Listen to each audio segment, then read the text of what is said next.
نبی اکرم نور مجسم شفیع معظم صلی اللہ علیہ وآلہ وسلم نے ماہ مقدسہ کا تعارف کرواتے ہوئے فرمایا کہ وَهُوَ شَهْرُ صبری، یہ صبر کا مہینہ ہے۔ انسان کو اس مہینے میں صبر سے کام لینا چاہیے۔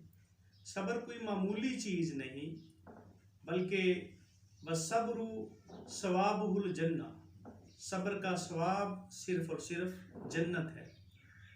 تو روزہ ہمیں صبر پہ قائم رہنے کے بارے میں ہمیں ہمت دیتا ہے، قوت دیتا ہے، تاکہ انسان صبر کرے۔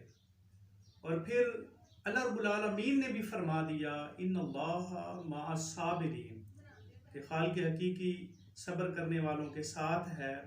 اللہ رب العالمین صبر کرنے والوں کے ساتھ ہے، اس لیے اس مہینے میں صبر کرنا چاہیے۔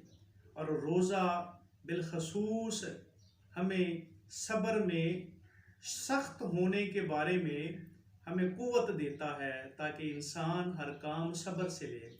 رمضان سے پہلے انسان غفلت کی وجہ سے خالق حقیقی سے دور چلا جاتا ہے، حالانکہ کوئی بھی چیز اللہ سے بعید نہیں ہے، اللہ سے دور نہیں ہے۔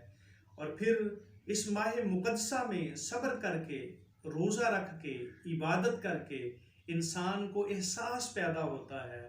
اس احساس کے تحت اللہ رب العالمین اپنے جلوے عطا فرماتا ہے، اور پھر اسے قرب نصیب ہو جاتا ہے۔ اور صبر صرف اور صرف اس کی جزا جنت ہے۔ ہمیں اللہ رب العالمین ہر معاملات میں صبر کرنے کی توفیق عطا فرمائے۔ وآخر دعواہم ان الحمد للہ رب العالمین۔